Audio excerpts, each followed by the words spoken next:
Welcome you all.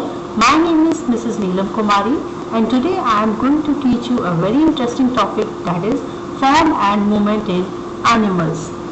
As we all know, animals show movement in many ways and different type of animals show different type of movement. We know that legs are very important to move, but do you know that backbone play a very important role in the movement?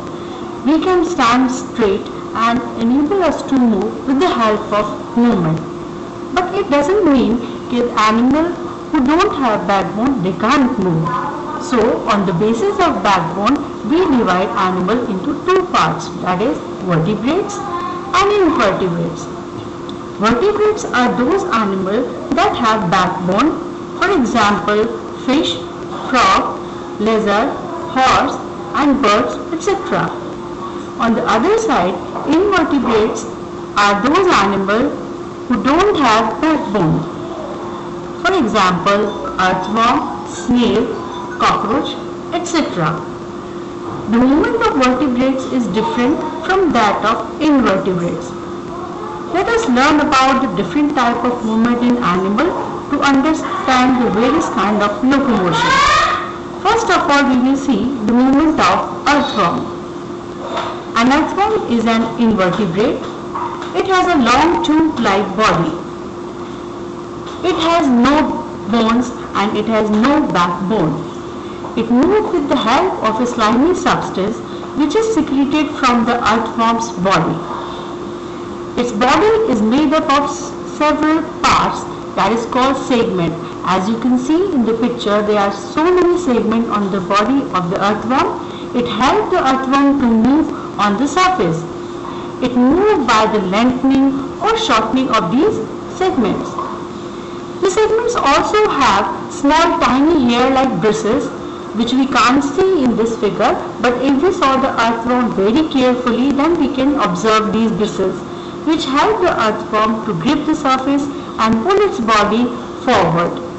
Its body shape is maintained by a fluid present inside the body. Next we come to the movement of snail. The snail is a very slow moving animal. Like an earthworm, the snail too have liquid skeleton. The snail has a shell inside which they can hide to protect themselves from the heat and the enemies. As it is shown in the picture, it is a shell, and whenever the snail feel danger or it feel heat, it hide inside its shell. Apart of it, they have also a pair of tentacles. What is tentacle? In picture, this tube-like structure is called tentacle, and on the tip of this tentacle, they bear eyes. Okay, so these are eyes, black structure as I am showing in this figure. These are eyes. Now we talk about the foot. What is foot? Foot is nothing. Foot is a muscular organ coated with a layer of mucus. This is foot, as it is shown in the figure, and the snail move with the help of foot, which produce a slimy substance called mucus, and on this layer the snail crawls. The mucus reduces a friction between the foot and the surface by offering a smoother surface to crawl on. Thus, it can move on a variety of surfaces. What does it mean? It means that this muscular layer, which we call mucus, it secretes a slimy substance which is called mucus. The mucus reduces the friction, and when the friction is reduced, the snail can move easily on any kind of surface. The trail of a mucus is behind when the snail crawls. Matlab, it means whenever the snail crawls, the mucus is left behind on the surface. So the mucus would produce wave-like movement that push the snail body forward. The trail of mucus is left behind when the snail crawls. Next we come to the movement of cockroach. I know you all have seen the cockroach. The cockroach is very scary.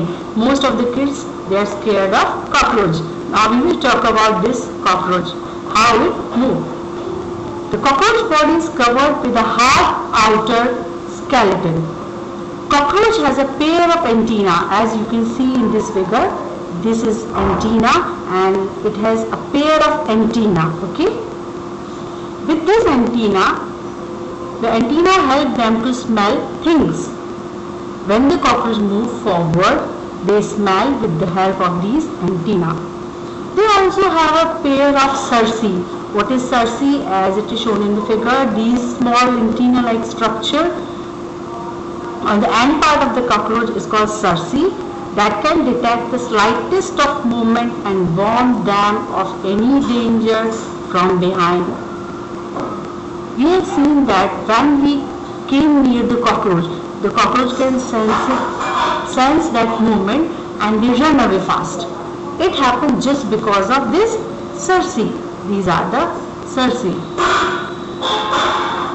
We know that the cockroach comes in a category of insect. So just like all insects, cockroach also have a pair of 6 legs. Okay? It also have a pair of 2 wings, but cockroach can't fly for a long distance. They can fly over only a short distance. They are able to run and climb fast with the help of their legs. They walk in interesting manner, moving 3 legs at a time. What does it mean? When the cockroach moves, the 3 legs of one side of the body, they move at a one time, and then another 3 legs on the other time. I hope you understand the movement of invertebrates. Now in next lecture, I will tell you the movement of vertebrates. So keep watching. Bye bye.